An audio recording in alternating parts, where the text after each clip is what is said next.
This is Six Tackles with Gus, with Matthew Thompson and Gus Gould. Welcome to Six Tackles with Gus. Great to be back. Great to be back in Australia. Great to be next to the great Phil Gould. The player market in overdrive. Val Holmes locked in for a change of clubs and another international likely to leave Parramatta. Plenty to talk about there. 4 weeks for Flanagan at the judiciary. 2 hosts 1 tomorrow night. Is this the grand final in waiting?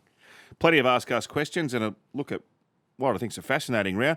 All the rounds are fascinating now because we've got 4 rounds until the finals. I've missed you. How are you, Gus? Matthew Thompson, how are you doing? I'm a bit foggy, actually. How was I don't know where I am or who I am. How was your Paris experience? It was a fabulous experience.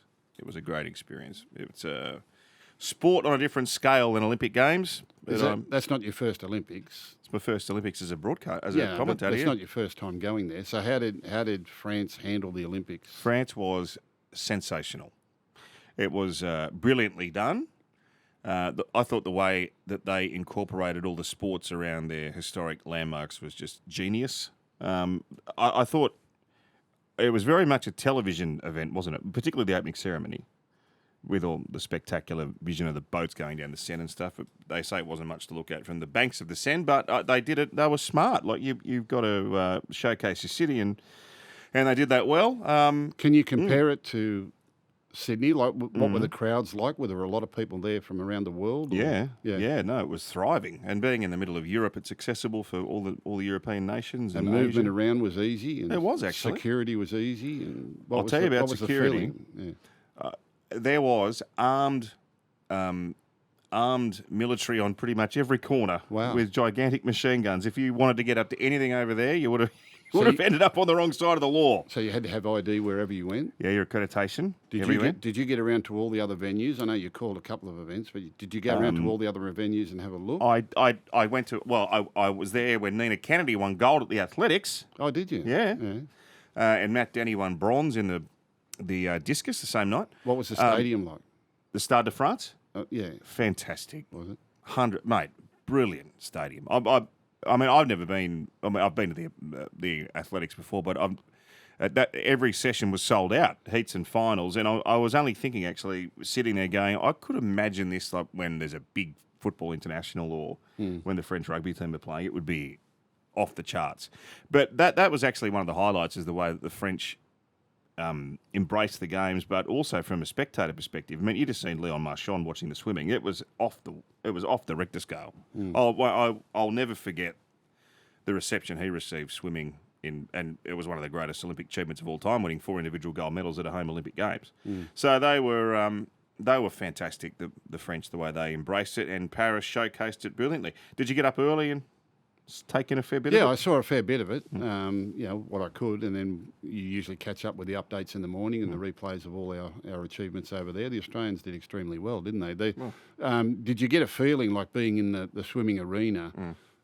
What I've noticed about the Australian swimmings, whether it's Commonwealth Games or Olympics and those types of things, there seems to be a tremendous team spirit about the whole group. It's not just about the individual swimmers, even though they swim in a lane and they swim their individual event. It seems to be everyone's pulling for everyone else. Yeah.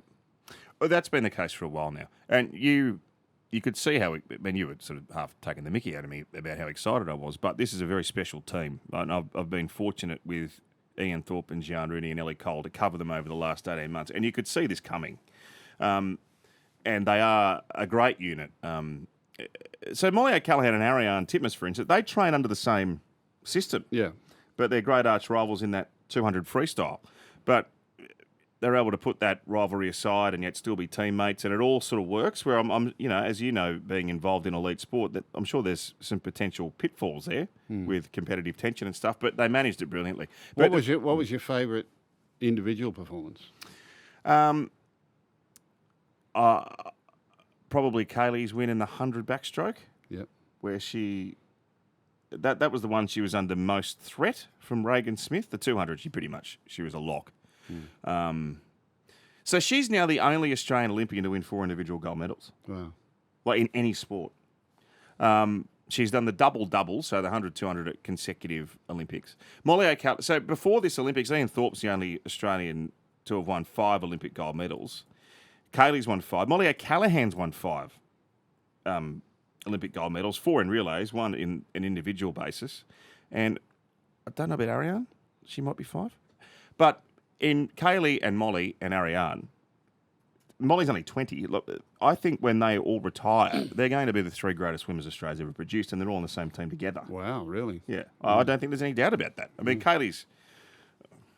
I mean, yeah, with greatest respect to Dawn Fraser and Shane Gould and Susie O'Neill and Leslie Jones, her record is to win 4 individual gold medals is quite remarkable for someone of her age. And in relation to the athletics stadium, how far away was the swimming centre?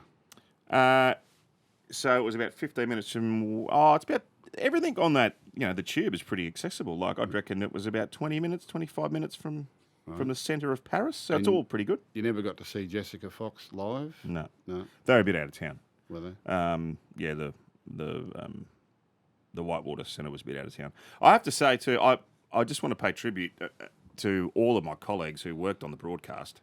It is a huge operation working as a host broadcaster for an Olympic Games. The dedication it's taken for everyone here to pull it off, and the numbers have been absolutely phenomenal. So congratulations to everyone. And I thought Gerard Waitley on the track and field was superb.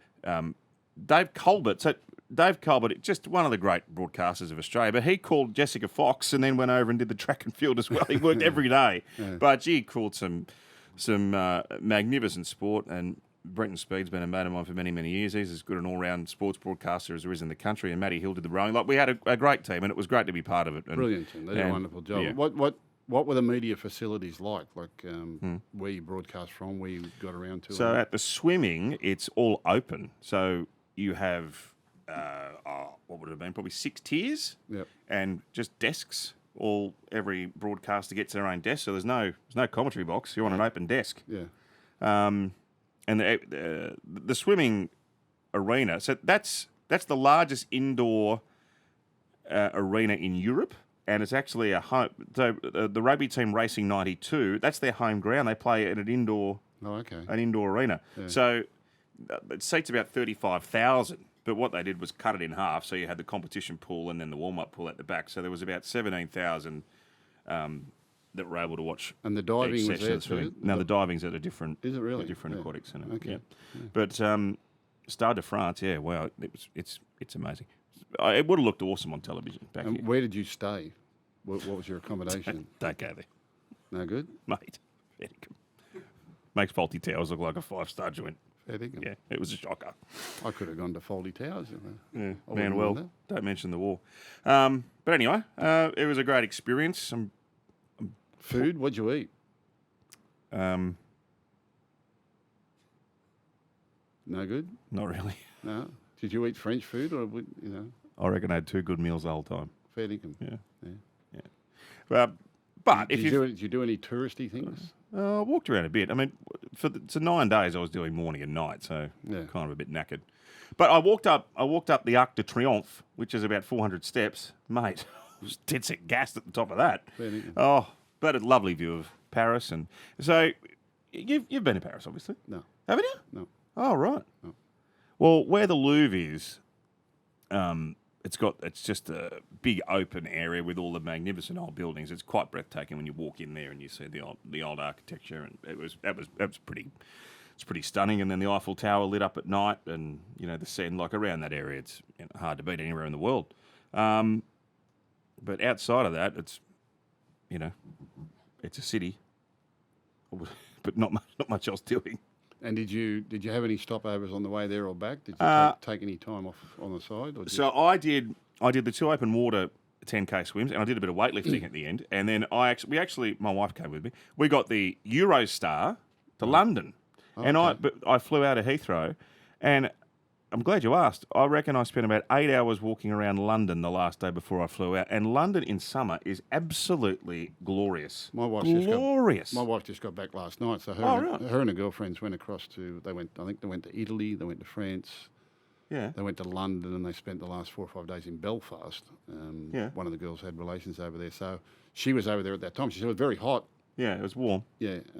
Not hot by our standards. Yeah, though. but she spoke about London too. Yeah. I've been to London a couple of times. Oh, I love London. It's a glorious city. Yeah. And I never thought I'd get to see a European summer, given what we do here. But it was a great experience. It was a really great The experience. only times I've been there, it's been very, very cold. Yes, and yes, not much to see when it's dark and Very, very and cold. dank. And the sun doesn't come up.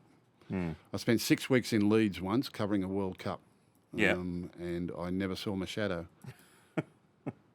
I went to England. My shadow stayed home. Yes.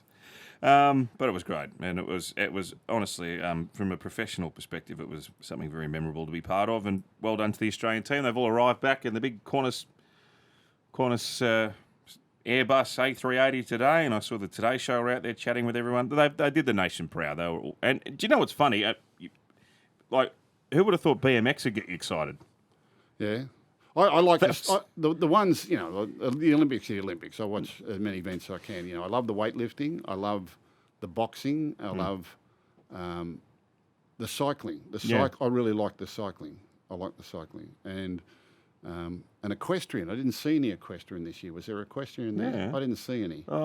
It probably didn't get as much airtime, but that was at the Palace of Versailles. Okay. The most breathtaking thing you've ever seen. You'll have to try and have a look on 9 now where you can catch all the replays. Right. Absolutely astonishing scenery. You didn't go to any horse racing courses? No. Wish I had time. I went to the golf. I sent you a video. Yeah. It was the last day. I've never seen a gallery like the masses that were following that last group. So that was Fleetwood, Rahm, and Xander Schauffele in the last group. Yeah. Mate, I had to get out of there to get back and... What did Scheffler shoot 6 under the last 6 holes or something to win? Something like that. Yeah. He's freakish. I know. But you've never seen galleries like it. And I know there was a few eyebrows raised when golf was readmitted to the Olympics, but they got around it in Paris. Yeah. It was like... And the thing about the Olympics is, like, when you go to the footy, like, you hate the opposition, right? It's not like that at the Olympics. It's you all celebrate your own nation's prowess or aspirations on the world stage. There's not a lot of tension there, I know when we covered the 2000 Olympics here in Sydney, it was one of the more. Sydney's a great place; it's my home. But it was one of the more joyous times in Sydney. There was a really relaxed feel about Sydney and friendly feel about Sydney, and all around the Olympics were just local people who had volunteered to be the marshals or the people on the day. So it was. I just wondering if it was like that in other countries. It was, yeah. But that sums it up. It seems to galvanise the world. There's not a lot of that going on around the world. And did you actually go out to the opening and closing ceremonies? No, I didn't. No. Okay.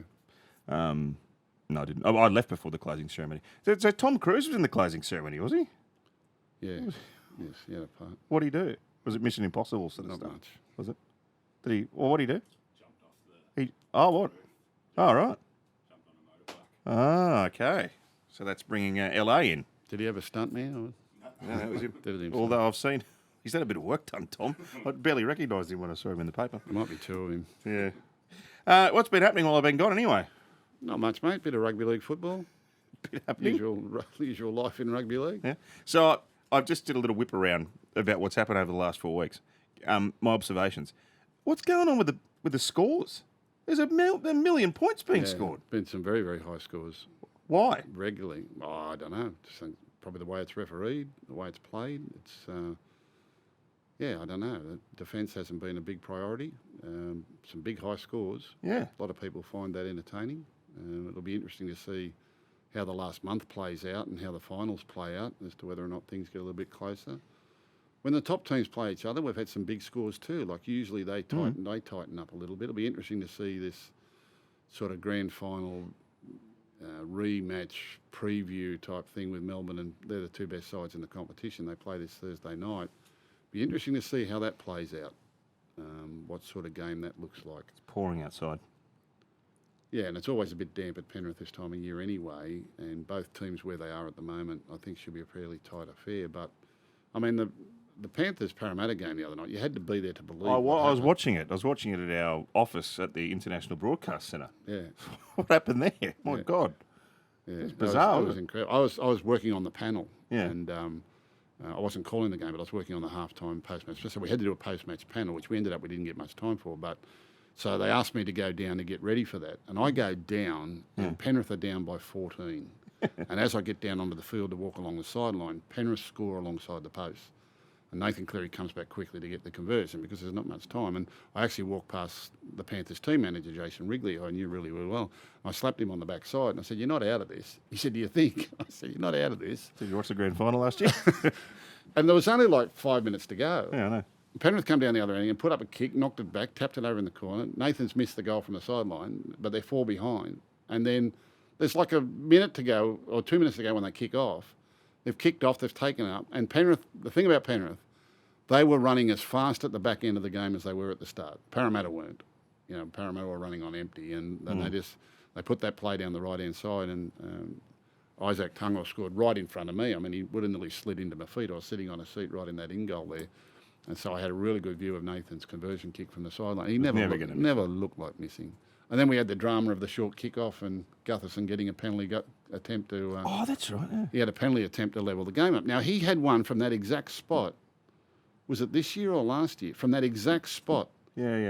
I remember. After full time to either win a game or tie a game. It's from the exact spot. And he hit the kick exactly the same way. It was like a really bad golf swing. He obviously was worried about the distance and he tried to hit it too hard. And what happens when you try to hit it too hard, he come over the top of it a little bit and pulled it left. But and he's not a regular kicker. He's a good kicker, but he's not a regular kicker. Extraordinary escape. But Panthers, we've just become they've become famous for that over the years, haven't they? I tell you, he's playing good from what I saw. Dane Laurie's going good. Good player, mate. I know he's a good player, but he's been unbelievable. I think more comfortable back there. Like he came through the academy there and he came through the junior reps there. He moved on for opportunity and he went and spent some time at West Tigers and that got him a bit of profile. But they've got him back and he's very, very comfortable there. He loves being around the Penrith boys and I think he's happy to play that sort of wherever I can fill in type role. Dylan Edwards has been named this week. He might come back, I don't know. But he's a really good footballer, Dane Laurie. So he's only lost once since round 16. Oh, no. Who's that? Canterbury. Bulldog? Yeah. About a run. Oh, had a run? You're flying. You might win the comp. I reckon you can win the comp. There you go. I do. Really? Anyone mention winning the comp around the joint? No. You sure? No. Gee, you're going good, eh? Not going to buy into that one? No. All right, do you want to do yes, no? Let's do that, shall we? Yes! No. Hey. No. That's the rule. No. Dear. Oh, you neglected to mention the Bears are back. The Bears are back. Are they officially back? Oh, but I think so. Well, I'm not sure if there's been an official announcement. It's pretty much... Right. I actually had one of the Western Australian MPs who came out to see me 12 months ago as they were getting their case ready, just looking for support, which I was happy to offer. Not that my support means anything, but so it would appear likely that Perth are going to get a lot. And Perth is an area that's been cultivated for a long time by the Rugby League. I mean, it was cultivated by the old ARL back in the 80s and early 90s as a likely destination. And in fact, we're awarded a licence with the Western Reds. Perth Reds, yeah. Just before the Super League war hit. And so it sort of had been nurtured and catered for over a period of time. And then, of course, during the Super League war and when they came back and had a merged competition, we had 2 competitions, came back to a merged competition, they had to get rid of teams. They just sacked the Western Reds and we kind of lost our opportunity there. We've sort of wasted 2 or 3 decades not being in that part of the world. But they got a little foothold over there too over the years they were in the comp. They got a reasonable little There's crowd a junior there. league. Well, the sporting franchises over there have all done well. Doesn't matter what they are. And, in Perth, you've been to Perth a lot. It's a lovely place. Yeah, it is a lovely place. Yeah. Yeah. The Origin games we've been there, they've been packed out. Yeah, and they've got great facilities, and they've got the great ground there now, and they've got 2 grounds. The one where they played the double header the other day was not the big stadium. What's it called? Optus Stadium or something? That's right. You went over to Perth. Did you go? I didn't go. No, Danica and so where was that played? It was played at a different place. Can't remember the name of it. Danica explained it last week, and she said, but it was a really great atmosphere. There was like 28,000 there, and a lot of Quite a lot of Kiwis in Perth, I think, isn't it? A lot of expat Eastern Seaboard people too. There are a lot of Eastern Seaboard people that go over there who are rugby league fans. Yeah. So I think it'll be. I think they'll do very, very well. I can't see how they won't do well. So it's. I think they'll be the first one. They'll be the 18th team, and then. Yeah, very good. Well, Brace will be happy. Brad Arthur, though, is he the best available coach for the? Well, sorry, yes, no. Brad Arthur is the best available coach for the Bears. Oh, sorry, is this yes, no? Yes, it is. It's been a while. He's over in Leeds. He's coaching Leeds at the moment. Oh, when did this happen? Well, you've been in France. What? Has he? He's over coaching Leeds at the moment. What, on an interim basis? Has he got the job? I don't know. I think it's, I think his long term is subject to how they go, I suppose. Oh, right. But they've certainly improved since Well, he Jordan got wrote the question. What, did you not do any research, you imbecile? there. He certainly improved them since he got there. Right. I think he's signed for more than a year. Well, Wayne Bennett's going to end up coaching over there. He'll coach the bloody Perth team, won't he? Well, Wayne can do 3 sides. He just doesn't buy He's already coaching 2 if you listen to the press. He can do it over the internet. He doesn't have a computer, Wayne. Right? Anyway, well, that's a stupid question, Jordan. Manly are a dark horse for the Premiership. I've been saying this since round 1. Yeah, well, they've certainly got the team to win big games, and they've got the team to trouble the top sides. I think everyone's seeing. Look, Panthers and Melbourne are the 2 best sides at the moment, and fully fit and functioning at their best. They're probably better than the other sides right now, but they're not what they were. They're not the teams of the past few seasons. So everyone sees a little bit of a glimmer of hope, and then an odd injury here or there, or a player not available, or a bounce of the ball that goes the wrong way brings others back into it. Sharks bounced back to form last week with a big win over the Titans when a lot of people were tipping the Titans to beat them. 44-0 was an extraordinary performance. What about that with no halfback either? And they can sort of get no half, no 5'8". They sort of gave it. They can give that. Well, not their regular ones anyway. That can give them momentum coming in, and the Roosters, of course, are still getting around there. Now the Roosters, we're all saying they got the best roster. They look the likely charger. They're conceding a lot of points at the moment, but you're kind of just waiting for them to bite down on their mouth guard and get it done. We'll see that over the next month, how they charge into September and what they do. But yeah, I think those behind them, are kind of thinking that if they can get there and get things to suit on the right day, that they're not unbeatable. We'll get a really good look at these 2 teams on Thursday night. I think this will be a blockbuster for us on Thursday night, and I think both sides will eye it off as a nice finals rehearsal to find out exactly where they are with each other. And and I think it will be, I reckon by the end of Thursday game, we'll be saying, well, that was a different class to what we've seen in other games so far. Should Melbourne win the Premiership, it'll be Craig Bellamy's greatest achievement. No. I'm only saying that because he's had so many great achievements. I mean, why would someone say that this is his greatest achievement? Well, just because every year, everyone says Melbourne, not the team they were, going to go backwards. He just gets them up and up and up. Yeah.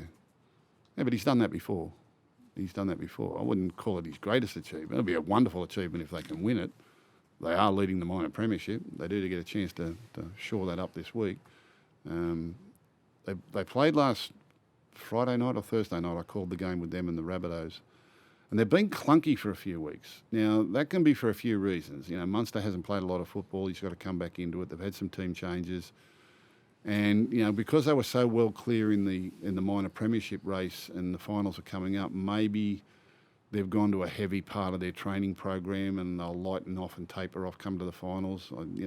Craig's been down this road many, many times before. And if you get the luxury of knowing exactly where you're going to finish on the premiership ladder weeks before the finals, you can adjust your training around that. It just kind of looks like they're nowhere near at their top at the moment. They're very clunky. And that's not a criticism. That's exactly where they are at the moment. And I think they would admit to that. In fact, several of their players were interviewed at halftime and post-game and said exactly the same thing that I was saying watching the game in commentary. But that can be turned around pretty quickly. They're a classy side with classy players and they've got, the winning coach. I mean, they can turn that around pretty quickly. And I'm just wondering how much of we'll see of that improvement this Thursday night. I keep coming back to that. This is a big game Thursday night. It won't affect either of them running first or second, and there's not much difference in that leading into the finals. But it's a big game, that's for sure. Indeed. And look, if Penrith win, they draw level with them on points, don't they? So the Premiership's in play. If Penrith win, I think they'd go to the top of the ladder. I think there's only a handful of points for them on for and against. So news, pretty much confirmation that Val Holmes is off to the Dragons. Yep, big deal. So the Dragons lose Lomax, but Holmes is going to link up with his Premiership winning coach from Cronulla days. Yeah, it would seem like for like, wouldn't it? It's an interesting thought. He's certainly a great goal kicker. He's a match winner, Val Holmes. He can win it with a goal kick. He can win it with a field goal. He can win it with a chip over the top. He's one of those players over the years that comes up with big moments in games and moments that others just can't do. He's a player that's got to be in and around the ball. He kind of feels wasted if he's a winger.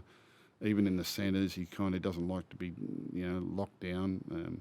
There was a time where he just exclusively wanted to be a fullback, but everyone sort of come to the determination that maybe he's not a regular fullback at club football level.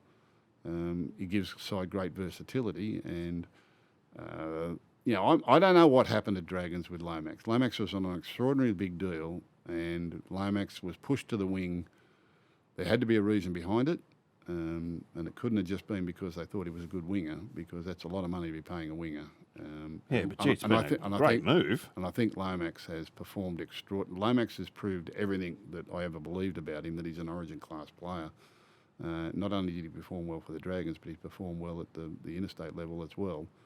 And, it would appear like, earlier on in the year where they were quite happy for him to negotiate and go, they now realise what they were losing, so they've had to go out and spend the equivalent amount of money to entice Valentine Holmes, who you would think perhaps they consider as like for like now. So it's big coin, the Holmes deal, is it? They were reporting $2.5 million for 3 years. So it's crikey. Yeah.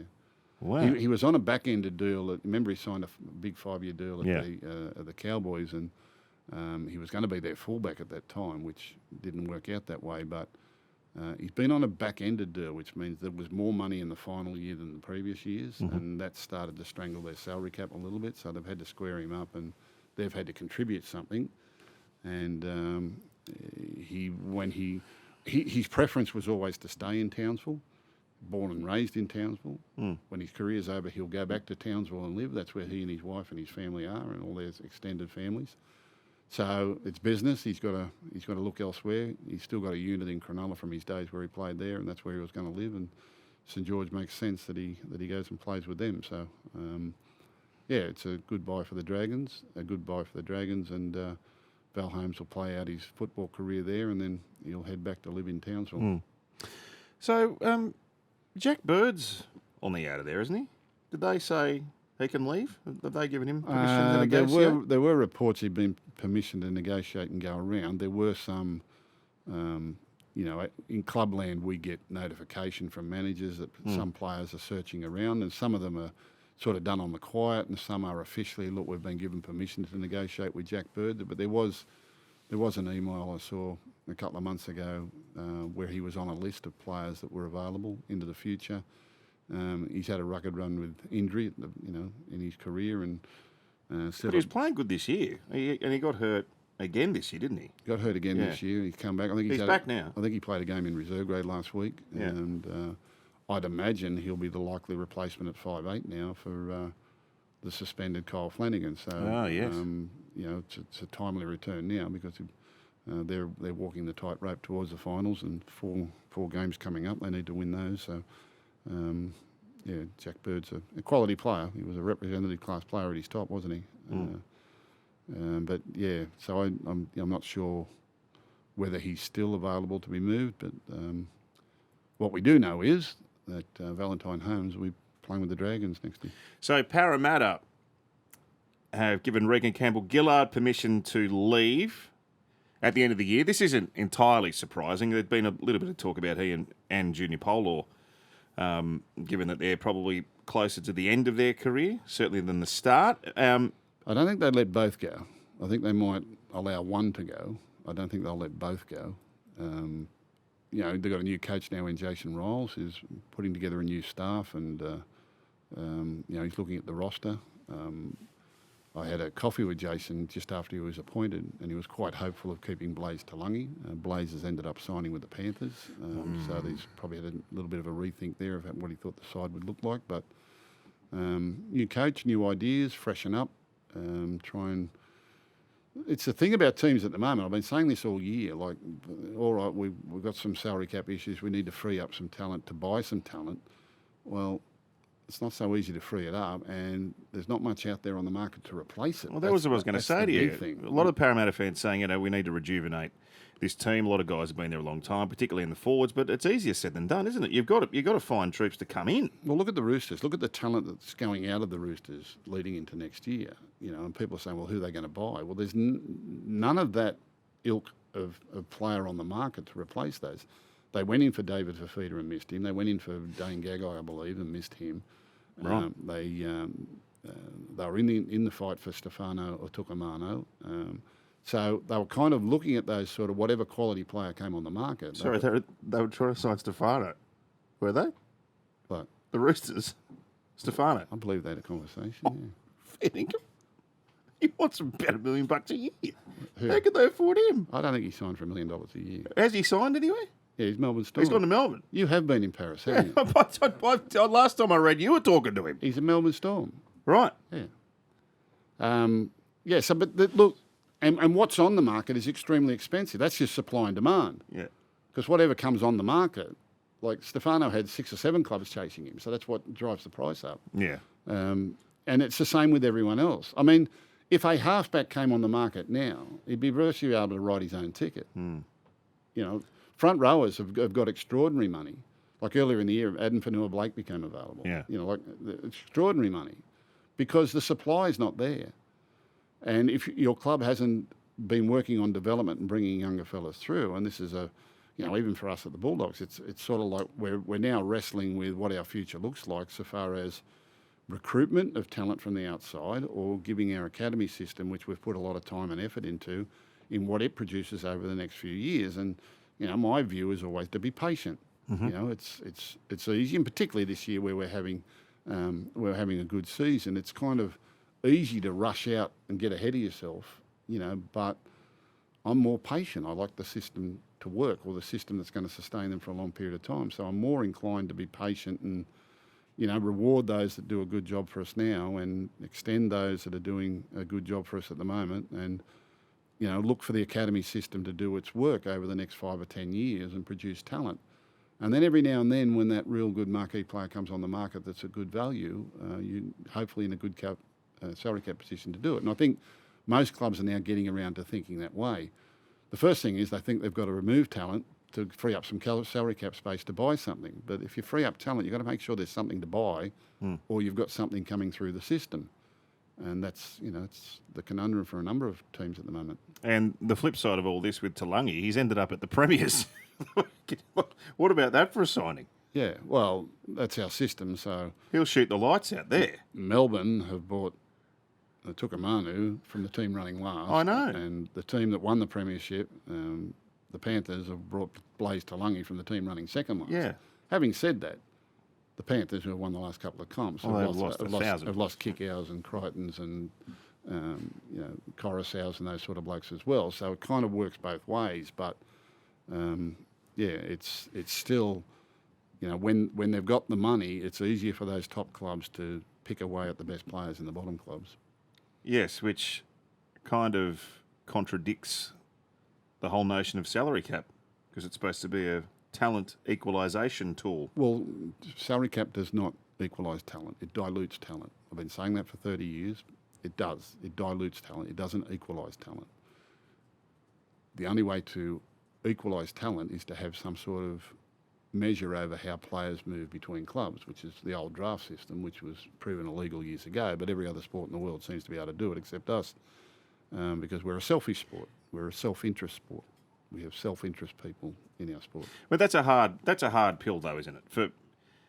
Look, the Tigers haven't won anything in the last few years, so you probably, to that end, can't begrudge a player that's kind of sick of losing all the time. I'm right? not blaming, I'm just sort of making a general statement. I'm just not saying, blaming anyone. But for a Tigers fan to see this bloke who got an Origin cap last year walk out and go to Melbourne, Frustrating. That you'd be butting your head against the wall. Yeah. And there are a lot of teams in between Tigers and Melbourne Storm who would have liked to have got him as well, because it enhances their opportunities. Well, I'm not blaming the clubs. No, I'm not saying you are, but I'm not blaming the managers, and I'm not blaming the players. You know, money's money and opportunity's opportunity, and everyone wants to play for winning teams and winning coaches, and that's the draw card. But don't tell me that that's the optimum talent identification or talent dispersion that we should have. It's not. It's the wrong system. But no one's game enough to change it. And you've talked about how hard it is to get out of the cellar. Like the Tigers take one step forward and two steps back. It takes a long time. Well, there's Parramatta. Parramatta haven't won a comp since 1986. Yeah. Who would have thought in 1986, when Cronin and Price held up that trophy and retired, that would be they wouldn't win again? And it's still here we are, 2024, and they still haven't won one. It's a big run of outs, isn't it? It's a long run of outs. Yeah, the whole don't get me started. I mean, honestly, but it won't happen in my lifetime because no one will have the courage to do it. But sooner or later, they've got to wake up that we're a grown-up sport and we need to help it. We don't help it at times. So you won't mind listening and watching that. I'm just catching up with what's been happening. What did I see a headline something to do with Sam Walker going to the Broncos? What's all that about? Well, you could see any headlines in our game. Look, you could see any headlines in our game. But are they trying to get him to go and replace Reynolds or something? Do you I don't know. Do you know anything about this? No. You know everything? Do you ever know anything about this? I think Sam Walker will stay at the Roosters. He's off contract at the end. This is the other part of it too. This is the ridiculous part, right? Players that are off contract at the end of 2025, their managers are already, because November 1 they can negotiate with anyone. So they try to force clubs into a panic that unless you sign him by November 1 now and extend him, we'll go to market on November 1. And if he's happened to be going well and he's a good player, after November 1, then there's a greater competition for him, which drives the price up. This is the ridiculous nature of our player movement and how clubs, operate on recruitment. And it's given all power to the managers, which is unhealthy for our game. And I'm not blaming the managers, I'm not blaming the clubs, and I'm not blaming the players. That's the system we've got. We've used the system ourselves. Yeah, I've used the system because that's what you've got to do for your club. But it's the wrong system. It's not the good system. It's not the best system for the game. It's not. But no one's actually sat down to work out what's in the best interest of the game. Because when it all boils down, there are very few people that actually act that way within the game. That's a fact. I can debate that any day of the week. But that's, so the development of our game into the future, and we're about to go to 20 teams. Where are we going to find the players for 20 teams? Well, everyone's got to invest in development. I've been saying that for 20 years too. I sound like a broken record, and I hate talking about this subject. No, but you're right, because at the moment, is it a fair comment to say that there are a handful of teams that can't keep pace at the moment, right? Yeah. We're going to put 3 more teams in the comp. Look at the scorelines. Look at the scorelines. Look what happens to a team when they lose a key player. Yeah. Like Moses has been gone. Parramatta have fallen apart. As a professional sport, and if we go in and compare it to the big sports around the world, and we're a small country, but if we go and compare it to the professional sports around the world, we are still got a long way to go in how we view what our sport should look like and what our football franchise should look like, really. But no one actually has that on the agenda. No one actually has that, and trying to to work out what that's going to look like into the future and how we control player movement. And there are plenty of people that any workable solution, there are any number of people within our game that will work against it because they have the power to do so, and it doesn't suit them for that to come in. It's as simple as that. And I keep saying it's that self-interest and that selfishness which often holds our sport back a lot. It does. We live with it. We get on with it. Right? Our media is childish, and all sorts of headlines can be thrown out, and it doesn't matter whether you're right or wrong as long as it's a headline and it's a good story. And what we do, we sabotage our game in so many ways, and we restrict it in so many ways. And someone's got to have the courage to really sit down and have a blueprint for the future, because it'll just bumble along the way it's doing, but that's the way it is. The game is great despite itself. Our game is phenomenal despite itself. Can I tell you what was good in Paris? What? Waking up at 6 o'clock on Saturday morning, the footy's on. Yeah. Maybe I reckon we should do like Saturday matinee games. Kick off around breakfast time. Yeah. It's fantastic. But Thursday night footy was Thursday morning. We should flip it around. See if people like it. It was great. Daniel Hayes, who sends us a few Ask Gus. Did you have jet lag? Sorry? Did you have jet lag? I've got jet lag now. I don't know where I am. Do you? Yeah. This is No. why I'm making no sense whatsoever. I didn't, because I went via Singapore on the way back and I couldn't sleep the second leg. And then I got home thinking I'll crash, but I couldn't. And then I couldn't sleep very well last night. I was doing my washing at 5 o'clock this morning. So I'm really hoping that I get a good night kip before I head out to Penrith. From Paris to Penrith. Wouldn't want it any other way. Daniel Hayes wants to know if you think Adelaide might come back. The Rams. No. The Rams are gone? Yeah.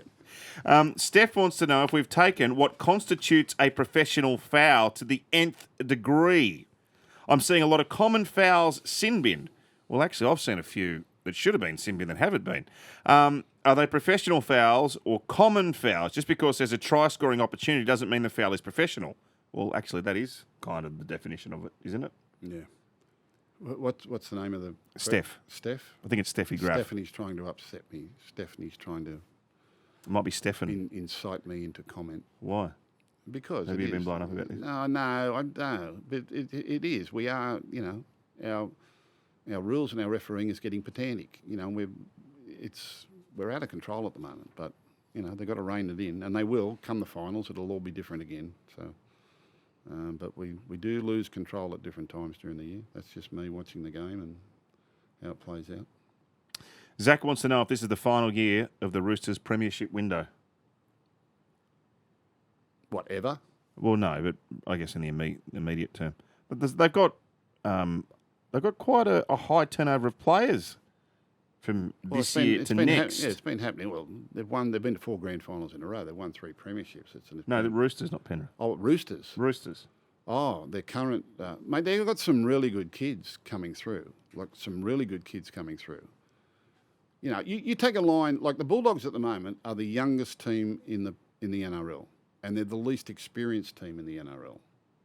So what they've done has been pretty extraordinary this season. Not finished yet, baby. And there is a lot of talent coming through into these teams. And in this competition, it's not impossible to have a good season with a really good committed group of talented young players. Whether you can challenge for titles is another question. But so far as the Roosters, their roster at the moment, for the next couple of years, their roster won't resemble anything like the experience and the talent level that they've got right at the present. No, they've lost. Well, Rhea Hargreaves going, but they did get Lenu. Kiri's going. Yep. Have they replaced him? Manu's going. Swaliti's going. Yep. Yeah. They're losing quite a number. Satili's going to the Bulldogs. Satili's going to the Bulldogs. So it's quite a drain there. I haven't seen them turn over players like that. No, well, it's kind of got to the point where the salary cap is stretched and they've got to rejuvenate, and they've got some really good kids coming through, Yeah. I think it's a priority that they keep Sam Walker. They need to keep him. Yeah. Zach, the answer is a pineapple. All right, 6-tackle trivia. Fletcher Sharp scored 4 tries. Did he really? For the Knights over the weekend? You really have been out of the Mate, league. you tried to call the swimming at the Olympics, for goodness sake. Before that, who was the last Knights player to score 4 tries in a match? Oh. What happened last year? Oh, well, I reckon that's pretty easy, that one. I don't know the answer. You're going to have to tell me. Some thinking music for Gus. We'll have a look at the upcoming round after this.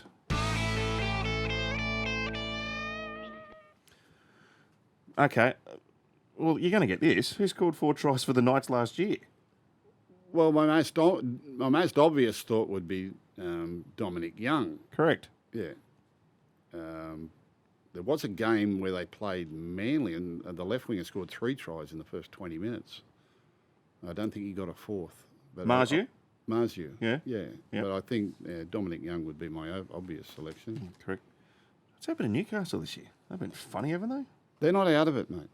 No? They've got a big game this weekend. If they win this game, they'll win their last 3, I reckon. All right, let's have a look here. They can finish on 32, I think. Knights are not out of it. 9 wins in 10th position. Yes, they're on 24 points, right? They've got 4 games to go, so potentially they can finish on 32. But Sharkies at Cronulla. if you look at their 4 games, it starts with Sharks at Cronulla this weekend. Now, I don't think their for and against is all that flash. It's like minus 89. They probably have to win all 4 to guarantee a top 8 spot. But if they can beat the Sharks this weekend, and they were good against the Tigers last week, and the Sharks, even though they bounced back last week, they've stubbed their toe at home a couple of times. I mean, that'll be a really big game this weekend. Yeah. If Knights can win that, I think their last 3 games are very winnable opposition. If I can just pull that up here, I will. I see preview the round, but I see Trindle's named on the extended bench there for Cronulla, so they may get a playmaker back.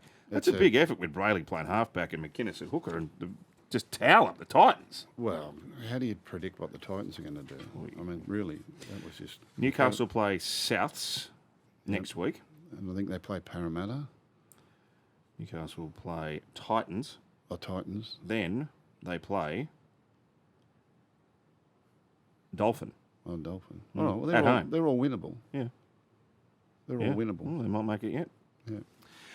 NRLW. Now, let's have a look at the ladder here. Oh, Cronulla, 3 from 3. 3 from 3. 3 narrow wins, but 3 from 3. Yeah. Went down, had a good win extraordinary win over the Raiders on the weekend. They were down 12-0 at half time. And I think they won 24-12 or something like that. They stormed home in the second half and really good.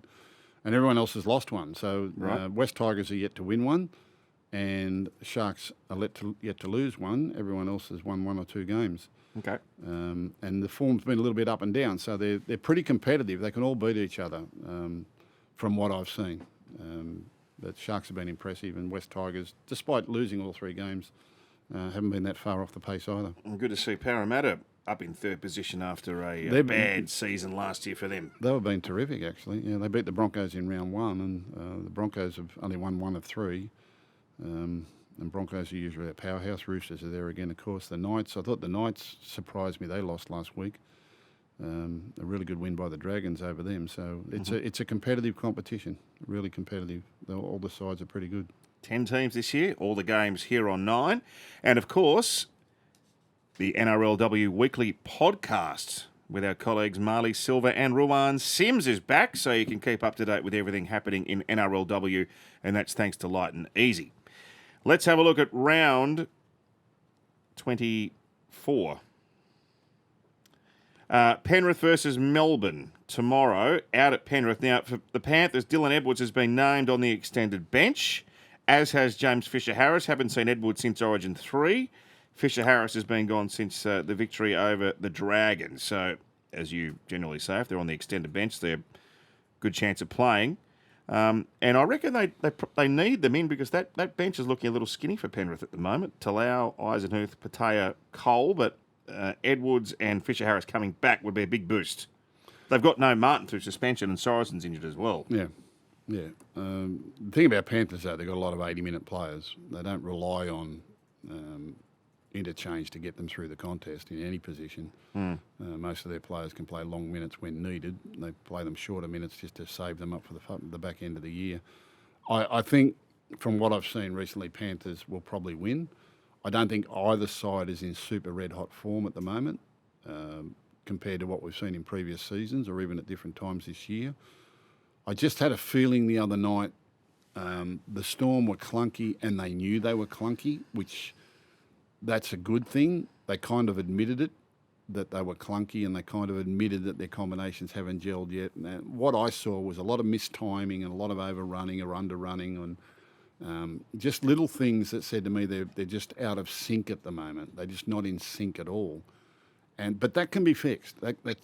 The important part was there was an admission of it by the players and there was an awareness of it. And once you get the admission and the awareness of it and then you admit that it's hurting you, and they still won the game, mind you, that can be fixed pretty quickly.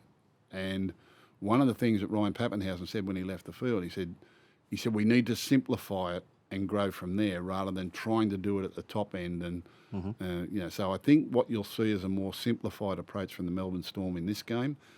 And Panthers are in a similar vein. The Panthers last week conceding 34 points to Parramatta. It never happens. Very, very unlike the Panthers. And Parramatta actually did it pretty comfortably at times. They were really testing them right across the field. Obviously, they've got some players coming back and some players now missing, but both teams, they're eyeing off September. Their thoughts are on September. Their training is probably geared towards September. They're going to finish 1-2. It'll be really interesting to see how both teams approach this on Thursday night. If the minor premiership was $1 million prize, I think that would be more significant. I don't think we recognise the minor premiers anywhere near enough, either financially or as an advantage come finals time. 1 and 2 get the same thing. They get a home final and they get a week off if they win. So there's no real recognition or advantage for the minor premiership other than a nice shield with your name on it. There should be more incentive for that, and that would certainly add spice to this game because it could well decide the minor premiership now. It's really a pride thing at the moment. Eli Katoa's back from Melbourne too. Good-looking pack. Big Nelson, Blore, Katoa, Liera, King. Yeah, They'll play the conditions well. They're a good side. They're just out of sync at the moment. How's Munster going? That's not... Yeah, he's rusty. Yeah. He hasn't had enough football, and he's probably protecting himself too and feeling his way. I mean, those groin injuries can be very nasty and lingering, and I doubt he's 100%. I can't imagine he's 100%, but, no footballer's 100% when you get to August. None of them are. He's having big surgery at the end of the year, isn't he? Yeah, a lot of players are waiting for the end of the year for surgery. A lot of players are carrying injury. A lot of players are getting needled before they play. That's just a fact of life in rugby league. You can't play this game without getting hurt, and if you want to be 100% fit before you play, you'll never play. You're always carrying something into a game because that's just the brutality of our sport. I'm getting needled before I come in to do this podcast every week. That's how good I'm going. 6 o'clock Friday, 4 Pines Brookie, Manly versus the Warriors. Aloier back from a knee injury, Brown to the bench, Sipley out of the squad, and Sean Johnson returns after missing the Dolphins game because of a quad strain as he prepares to play the last few games of what's been a glittering career. Luke Metcalf's part of an extended squad as he chases a first appearance since round 4, but maybe a little late for the Warrior, unfortunately. That's a big bonus for the Warriors if he can get back fit and well. They've missed him. Look, it was a crazy game, that Dolphin-Warrior game the other day. I mean, it was another really high-scoring affair and got down to 32 all at one stage and decided in goal to point by a 2-point field goal. It was crazy. The Dolphins looked like they had their measure, and then the Warriors came roaring back. Who kicked the field goal? Sean O'Sullivan. 2-pointer? Really? From 42 metres out. Wow. In the 83rd minute or something. How good? They're probably all watching for Asako, and little Shawnee stepped up and bang. She just snuck over the upright, but that's all it's got to do. Long enough and straight enough. They were talking about it in Paris. The local Parisians thought that was a great game of footy. Yeah. Well, I think if Manly have got aspirations of winning this premiership, and they're still, I suppose, an outside chance for a top 4 spot, this is a game they need to be winning, but you just never know which Warrior is going to turn up, do you? It's a good-looking side. I'll go with Manly at home. Okay, Manly to win. Roosters, Para from Allianz. That's Friday night footy, live and free here on 9, 7:30. Great to be back at Allianz, super ground. And this is a pretty good-looking Roosters team. In fact, It looks like it's, with the exception of JWH, it's pretty much full strength. And we'll see whether there's another fighting performance in Para. Yeah, I think there will be. They're actually playing good footy at the moment. They just couldn't finish it off the other night. I mean, they scored 34 points against Panthers. You're doing well when you do something like that. The Roosters had the bye last week, and prior to that, I think they had a high-scoring affair. Who did they play the week before? 40-34 against the Dolphins. That was another crazy game. What's going on with all these scores? It's bizarre. 74 points in that game. So, Roosters have got the ability to score 40 against anyone, but they're now conceding big score lines against other teams too. And they've you're into August, they've got to start to knuckle down a little bit and get that defence in order if they want to hope to beat, the likes of Panthers and Melbourne, who they haven't beaten in a long, long time. They haven't beaten either of those sides in a long time. If they want to win this premiership and send Jared Warrior out and a lot of other players out on a good note. Someone from the Eels said to me the other day, we'll beat them. They were sort of really confident. But I've got to go with I've got to go with the Roosters. Parramatta beat the Warriors over in New Zealand and had Panthers down 34-20 with only minutes left on the clock the other night. Extraordinary performance.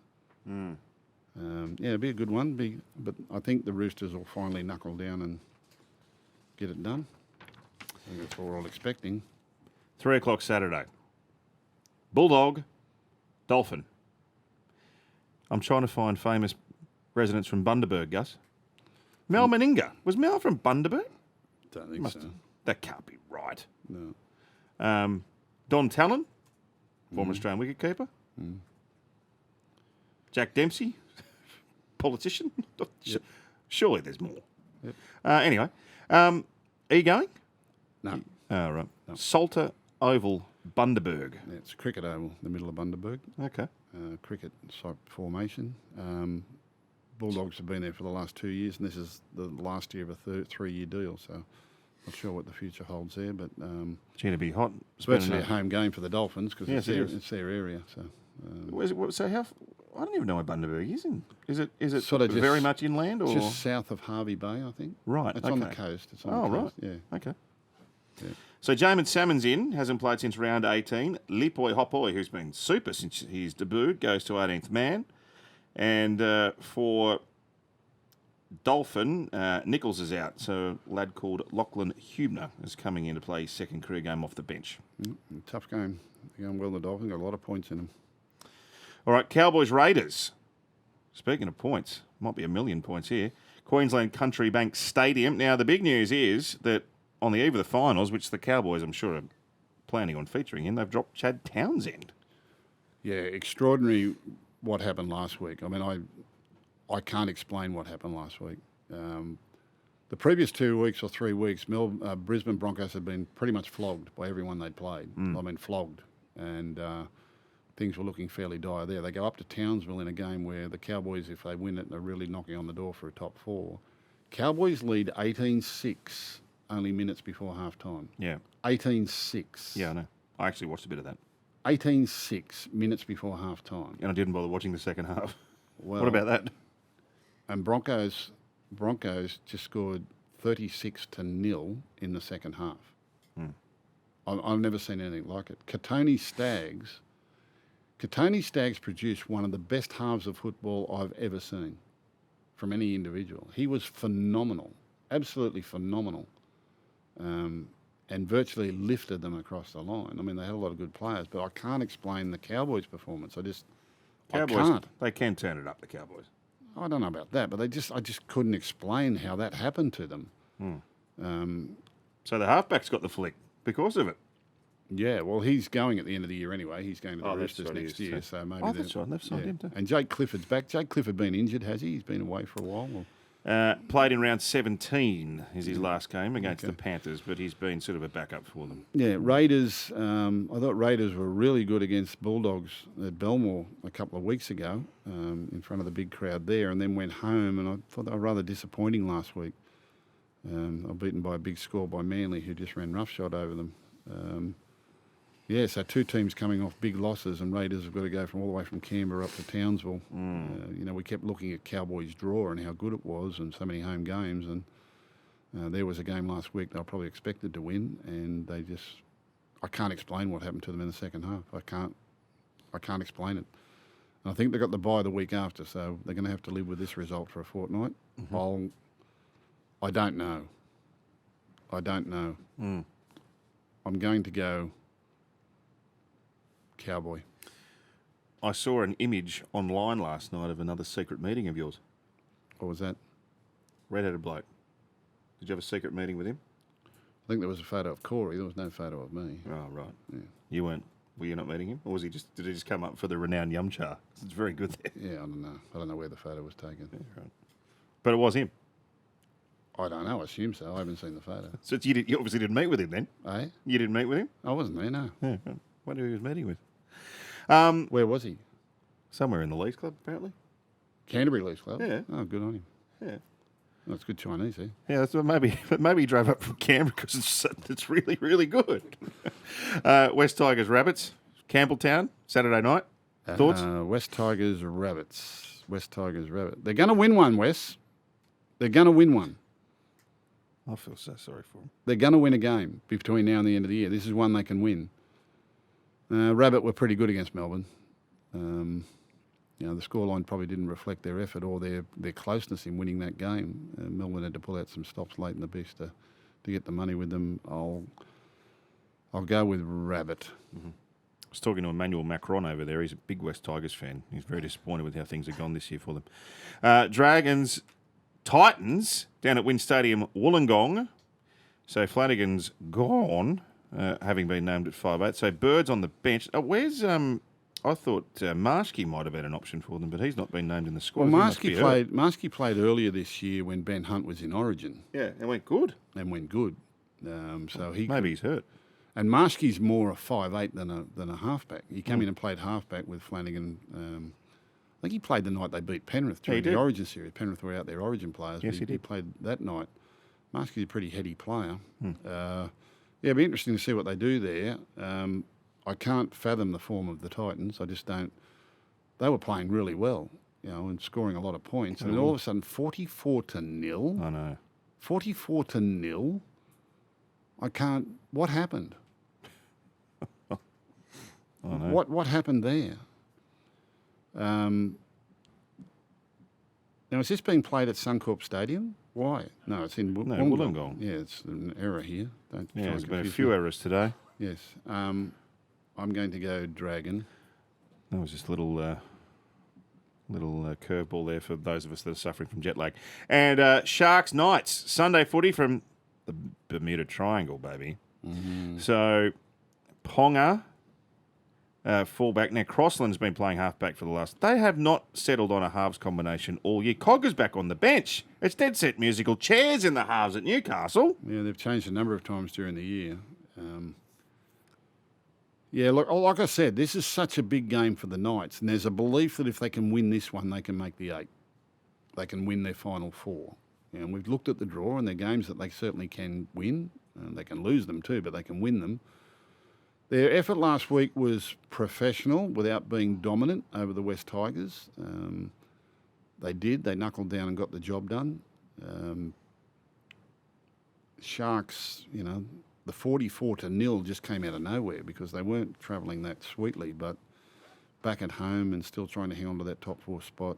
I'll favour Shark narrowly in our match of the day on Sunday. So Trindle, Ronaldo and Hamanuele are all on the extended bench for Sharkies. Yeah, it'd be nice if they can play.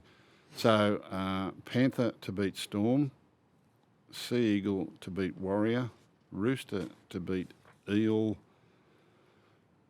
Cowboy to beat Raider, I think, Rabbit to beat Tiger, I think, Dragon to beat Titan, I think, Shark to beat Knight. Okay. Well, I'm calling the game tomorrow night, so it's fair to say I've got a bit to catch up on. You've got a lot to catch up on. Are you coming out to Penrith? No, not tomorrow night. I'll be watching on TV. What about Friday? Friday I'm at Allianz. Very good. For Rooster v Eel. We shall convene then. It's great to be back, and I'm looking forward to ripping back into the footy. Only 4 rounds before the finals.